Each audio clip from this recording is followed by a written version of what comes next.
नमस्कार, एवन उत्तर प्रदेश में आपका स्वागत है। मैं हूं सौरभ शर्मा। आइए नजर डालते हैं इस वक्त की सुर्खियों पर। मुख्यमंत्री योगी ने किया विज्ञान भारती के राष्ट्रीय अधिवेशन का उद्घाटन। स्वामित्व योजना के अंतर्गत ग्रामीण आवासीय अभिलेख का किया डिजिटल वितरण। काशी में पीएम विजिट की तैयारियों की समीक्षा।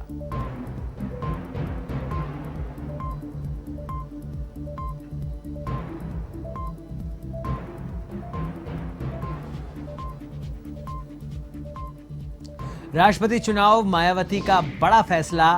एनडीए उम्मीदवार द्रौपदी मुर्मू को दिया अपना समर्थन। राष्ट्रपति चुनाव, मायावती का बड़ा फैसला।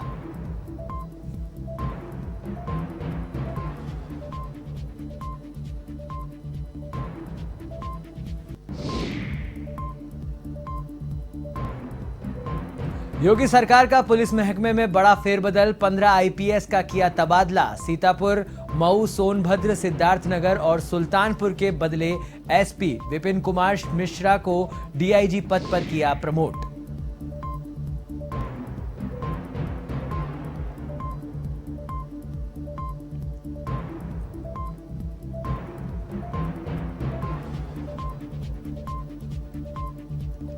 काशी से कश्मीर तक सद्भावना यात्रा रवाना। अमरनाथ के दर्शनों के लिए श्रद्धालुओं का पहले जत्थे को किया रवाना। भक्तों में दिखा भारी उत्साह।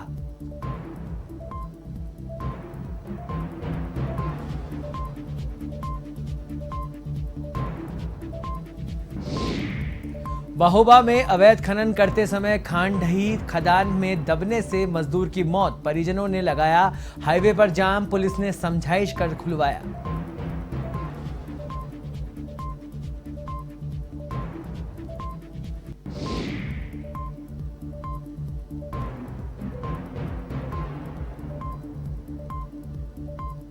उत्तर प्रदेश की राजधानी लखनऊ में विज्ञान भारती के राष्ट्रीय अधिवेशन का उद्घाटन समारोह आयोजित हुआ। इस कार्यक्रम में सूबे के मुखिया सीएम योगी आदित्यनाथ बतौर मुख्य अतिथि शामिल हुए। इस अवसर पर सीएम योगी ने उद्घाटन कार्यक्रम को संबोधित किया, साथ ही राष्ट्रीय अधिवेशन को लेकर अपने विचार रखे।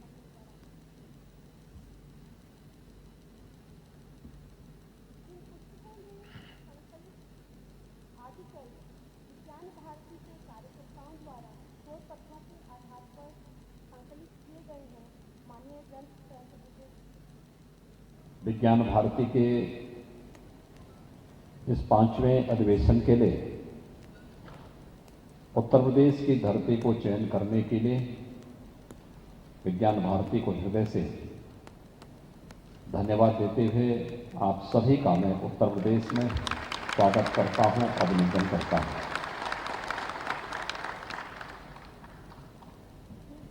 मुझे प्रसन्नता है कि भारतीय संस्कृति और परंपरा की आधार भूमि और उसका हृदय स्थल कहे जाने वाले उत्तर प्रदेश में स्वदेशी ज्ञान विज्ञान की इस परंपरा को आगे बढ़ाने के लिए निरंतर क्रियाशील और कम से कम पिछले 3 दशक से तो इस कार्य के साथ जो संस्था जुड़ी हुई है, ऐसे विज्ञान भारती की इस 5वें अधिवेशन का यहां पर आयोजन होना एक सुखद अनुभूति कराता है। मैं इस अवसर पर आप सबका हृदय से अभिनंदन करता हूं।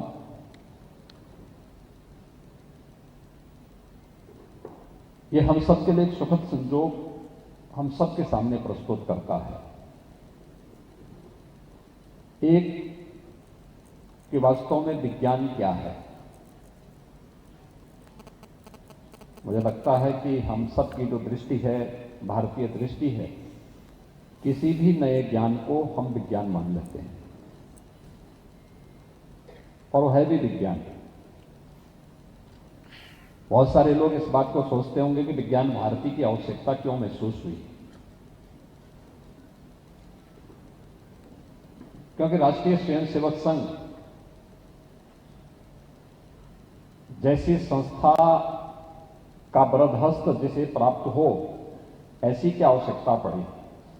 क्योंकि अक्सर लोग इस बात को सोचते हैं, सामान्य बुद्धि के लोग ये मानते हैं कि क्या राष्ट्रीय स्वयंसेवक संघ की दृष्टि वैज्ञानिक है, तो हम सब इस बात को मान सकते हैं कि हाँ, एक वैज्ञानिक दृष्टि से राष्ट्रीय स्वयंसेवक संघ देश हित में, समाज के हित में कार्य करता है। मुख्यमंत्री योगी आदित्यनाथ ने लखनऊ के लोक भवन सभागार में स्वामित्व योजना के अंतर्गत आयोजित कार्यक्रम में शिरकत की। इस दौरान सीएम योगी ने घरौनी आवासीय अभिलेख का डिजिटल वितरण किया। वहीं तहसील और जिला स्तर पर प्रशासन के आला अधिकारी और जनप्रतिनिधियों की ओर से भी 14,322 घरौनियों का वितरण किया गया। वाराणसी में अब तक 40,155 घरौनियों को डिजिटल किया जा चुका है। इसमें से 25,800 घरौनियों का वितरण पहले ही किया जा चुका है।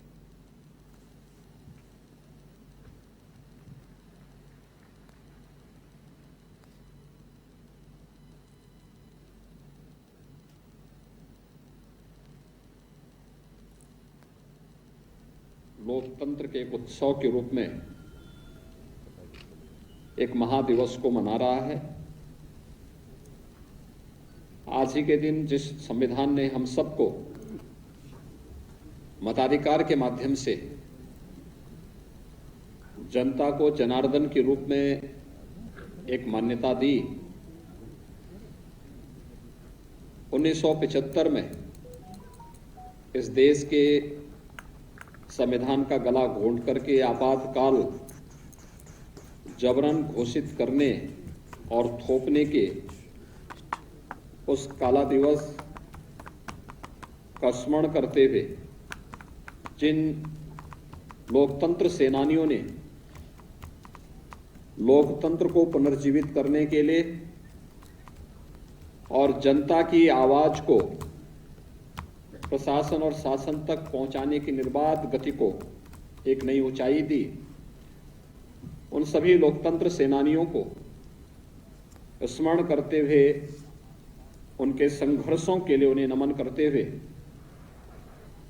जो जीवित हैं उनका अभिनंदन करता हूं, जो आज हमारे बीच में नहीं हैं उन सबको विनम्र श्रद्धांजलि अर्पित करते हुए भारत के संविधान के अनुरूप भारत के लोकतंत्र को हम आगे बढ़ाने का कार्य करेंगे। इस संकल्प के साथ घरौनी वितरण का एक कार्यक्रम भारत के लोकतंत्र के इतिहास का एक बहुत महत्वपूर्ण पड़ाव है।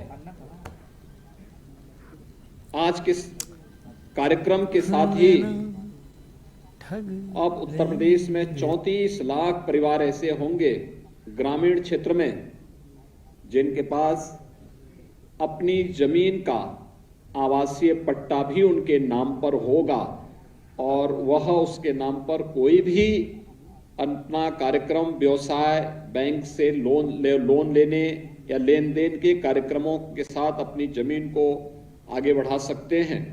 इसके लिए मैं आप सबको हृदय से बधाई देता हूं, अपनी शुभकामनाएं भी देता हूं। यूपी के वाराणसी में मंडल आयुक्त सभागार में घरौनी वितरण कार्यक्रम का आयोजन हुआ, जिसमें मंडलायुक्त दीपक अग्रवाल और जिलाधिकारी कौशल राज शर्मा ने ग्रामीणों को उनके घर का स्वामित्व पत्र प्रदान किया।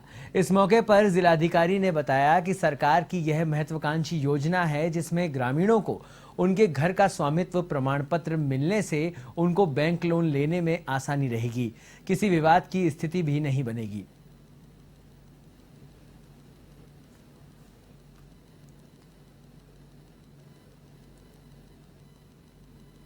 जी का एक बड़ा कार्यक्रम यहाँ पे एजुकेशन डिपार्टमेंट की तरफ से होना है। भारत सरकार का मिनिस्ट्री ऑफ एजुकेशन की एक बहुत बड़ी कॉन्फ्रेंस होनी है। उस कॉन्फ्रेंस की क्या डेट डिसाइड होती है उसी पर निर्भर करता है कि वाराणसी कब आएंगे। उन्हीं के साथ वाराणसी की जो योजनाएं हैं जिनका लोकार्पण शिलान्यास होना है वो कार्यक्रम भी ऐड किया जाएगा। अभी उसकी तिथि नहीं आई है, परंतु प्रोजेक्ट्स जिनका लोकार्पण शिलान्यास होना है लगभग वो सूची भी तैयार है। वो कार्य भी 30 जून तक पूरे होने हैं। हम लोगों के द्वारा लगातार बैठकें देके और स्थलीय भ्रमण करके ये सुनिश्चित भी कराया जा रहा है कि सारे कार्य 30 जून तक पूरे हो जाएं। इससे बहुत लाभ हो गया सर। मेरी ज़मीन का सीमांकन हो गया, मेरी प्रॉपर्टी हो गई, चिन्हित हो गई, हमारा उस पर बाउंड्री होगा, कोई बवाल नहीं, विवाद नहीं रहेगा। जो मेरी अब पुश्तैनी ज़मीन थी हमारे हक में आ गई। कितना लाभ हुआ है? लाभ का किस चीज़ से आकलन करेंगे, हमको हमारी कीमत का जो मिलेगी वो हमारा हो गया। बहुजन समाज पार्टी की अध्यक्ष मायावती ने राजधानी लखनऊ में प्रेस कॉन्फ्रेंस की। इस दौरान मायावती ने राष्ट्रपति चुनाव को लेकर विपक्ष की बैठक में बसपा को ना बुलाए जाने पर हमला बोला। साथ ही राष्ट्रपति चुनाव में एनडीए उम्मीदवार द्रौपदी मुर्मू का समर्थन करने का आश्वासन दिया। मायावती ने कहा कि सरकार और विपक्ष ने अलग थलग रखा है, वहीं राष्ट्रपति चुनाव में विपक्ष का षड्यंत्र देखने को मिला है।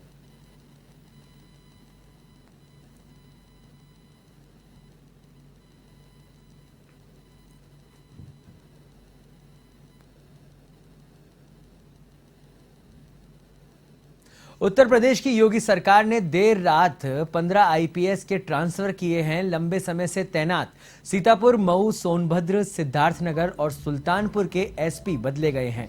वाराणसी पुलिस कमिश्नरेट ने तैनात सुभाष चंद्र दुबे को पुलिस महानिरीक्षक यातायात निदेशालय लखनऊ में तैनात किया गया है। इधर लखनऊ कमिश्नरेट में लंबे समय से तैनात रहे 2012 बैच के आईपीएस सोमेन वर्मा को एसपी सुल्तानपुर बनाया गया है। सोमेन वर्मा लखनऊ में डीसीपी पश्चिम के पद पर तैनात थे, जबकि अपर पुलिस आयुक्त वाराणसी कमिश्नरेट में तैनात 2005 बैच के आईपीएस डीआईजी सुभाष चंद्र दुबे को पुलिस उप महानिरीक्षक यातायात निदेशालय लखनऊ में तैनात किया गया है।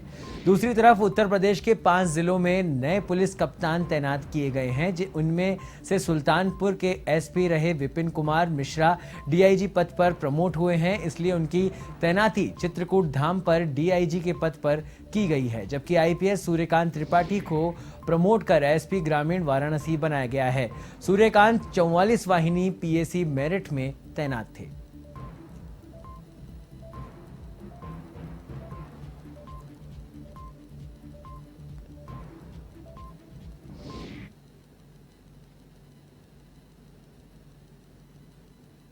फ्रांस के राजदूत इमैनुएल लेनेन आज जौनपुर दौरे पर रहे, जहां उन्होंने अटाला मस्जिद का भ्रमण किया। साथ ही जौनपुर शहर की तारीफ भी की। बता दें कि फ्रांस से भारत आए राजदूत लेनेन ने नगर भ्रमण के दौरान पहले अटाला मस्जिद का दौरा किया, वहीं अब लाल दरवाजा अकबरी ब्रिज का भ्रमण कर सड़क मार्ग से वाराणसी के लिए प्रस्थान करेंगे।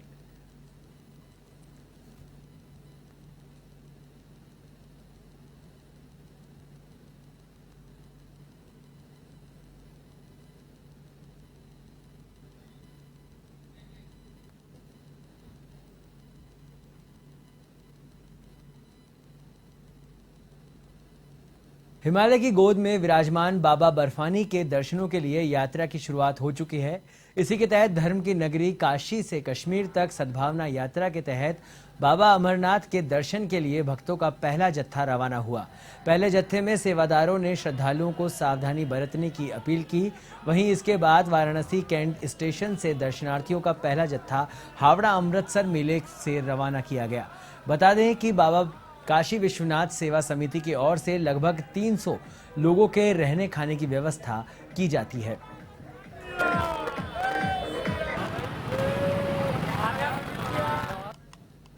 आज हमारा 80 से 90 सेवादारों का दल कश्मीर को जा रहा है, जिसमें 10 सेवादारों का दल मेरे, विवेक श्रीवास्तव और कुलदीप सिंह इत्यादि के नेतृत्व में पंजाब जाएगा। पंजाब से होते हुए हम लोग ट्रकों में सामान लोड करते हुए वहां से कश्मीर की तरफ रवाना होंगे।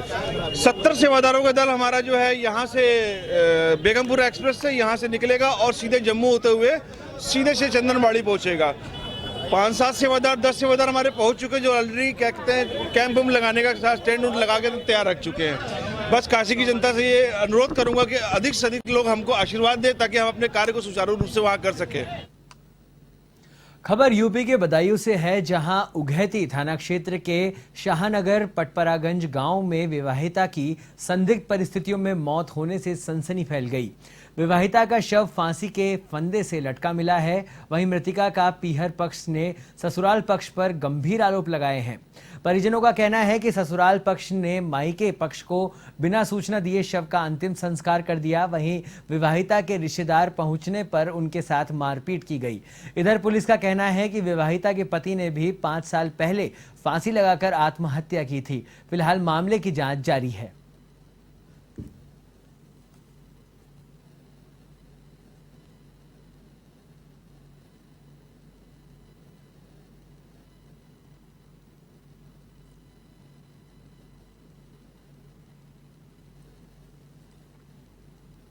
उत्तर प्रदेश के महोबा जनपद में अवैध खनन के दौरान एक मजदूर की मौत का मामला सामने आया है।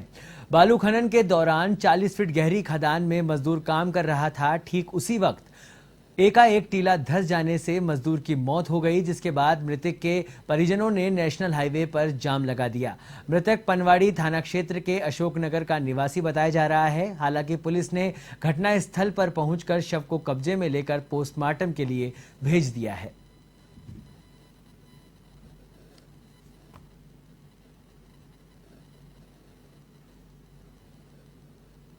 बदायूं के बसाउली में दो पक्षों के बीच हुए विवाद ने खूनी संघर्ष का रूप ले लिया।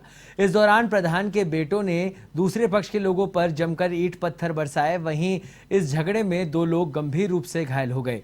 घटना का वीडियो सोशल मीडिया पर वायरल हो गया। साथ ही पीड़ित पक्ष ने पुलिस थाने में तहरीर दर्ज करवाई। पूरा मामला बिसौली कोतवाली क्षेत्र के नागपुर गांव का है। फिलहाल मामले की जांच जारी है।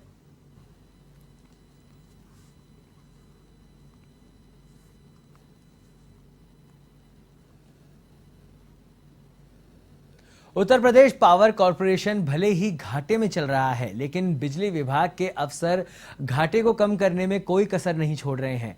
अब लाइन लॉस रोकने और बिजली चोरी को कम करने के लिए यूपी पावर कॉरपोरेशन ने एक नई पहल की है। इस अभियान में बिजली चोरों को काफी सहूलियत मिलने जा रही है। दरअसल बस्ती में 30 मई 2023 तक 50 लाख बिजली चोरों को पकड़ने का लक्ष्य रखा गया है। साथ ही उन्हें बिजली का कनेक्शन मुहैया कराना है। बस्ती मंडल के बिजली विभाग के अधीक्षण अभियंता राजेश आर्य ने बताया कि बिजली विभाग ने कटिया जलाओ अभियान की शुरुआत की है।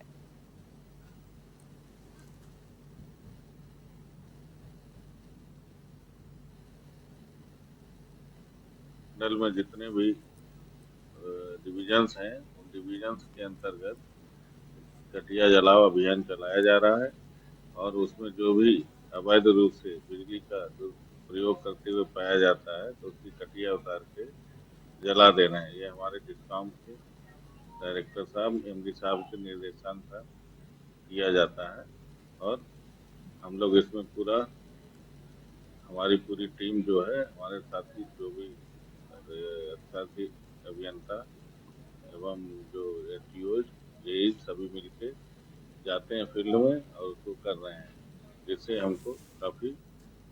इस बुलेटिन में फिलहाल इतना ही। देश और दुनिया की तमाम खबरों के लिए देखते रहिए A1 TV।